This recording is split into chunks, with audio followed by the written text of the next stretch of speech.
Профилактика и ликвидация заразных и массовых незаразных болезней животных, охрана территории республики от заноса различных недугов, обеспечение безопасности продуктов животноводства. Задачи на прошедший год у ветуправления были такие же, как и раньше. В целях обеспечения эпизоотического благополучия в регионе ветслужба провела вакцинацию свыше 1 миллиона голов животных. Особое внимание было уделено сибирской язве, бешенству, бруцеллезу. Это связано с тем, что ими могут заразиться и люди.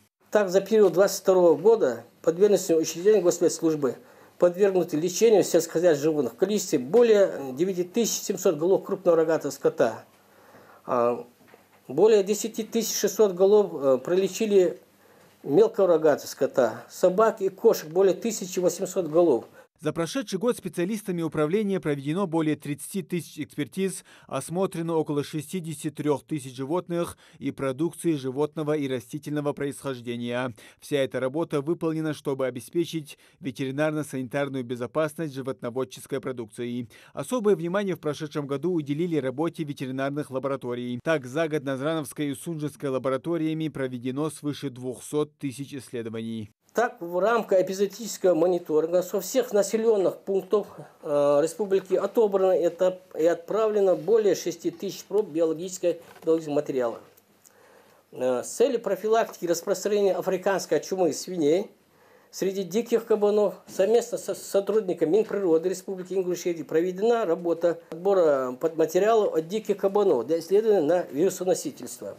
А также систематически проводится работа по снижению количества диких кабанов в дикой фауне с доведением до 0,25 голов особей на 1000 гектаров лесных угодий. Прорывным годом можно назвать 22-й по приобретению оборудования для отделений ветуправления. Так, за собственные средства приобретено оборудование для диагностики бактериальных и вирусных заболеваний. В республиканскую лабораторию поступил биохимический анализатор для исследования крови, а также инсинератор для утилизации отходов. Наличие способных кадров, которые получили соответствующую квалификацию, и материально-техническое обеспечение, оно все-таки в целом дает нам сегодня возможность на соответствующем уровне делать заключения, с которым считаются и которые являются подтвержденными.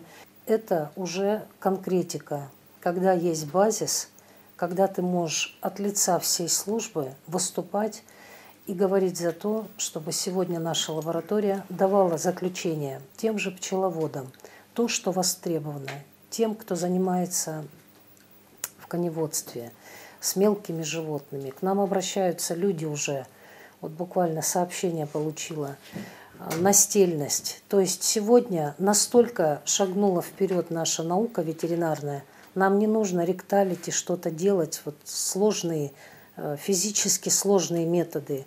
99,9% точность метода вот этой ИФА, стельности, которые сегодня проводятся в нашей лаборатории. То есть если животное стельное, с 28-го дня можно судить о том, что, значит, будет приплод там или нет. Результативным выдался прошлый год и для республиканской станции по борьбе с болезнями животных, для нужд которой закуплено оборудование для искусственного осеменения крупного рогатого скота.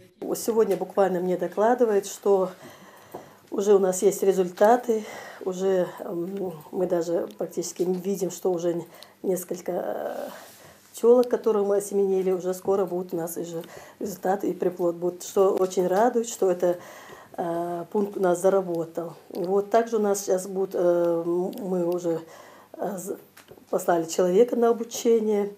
Это в Дагестан у нас обучается человек, что это будет работа по УЗИ-сканеру. Да. Завершилась коллегия на приятной ноте. Руководитель управления наградил отличившихся работников грамотами и подарками. Муслим Ганиев, Джамалей Султыгов, Новости 24.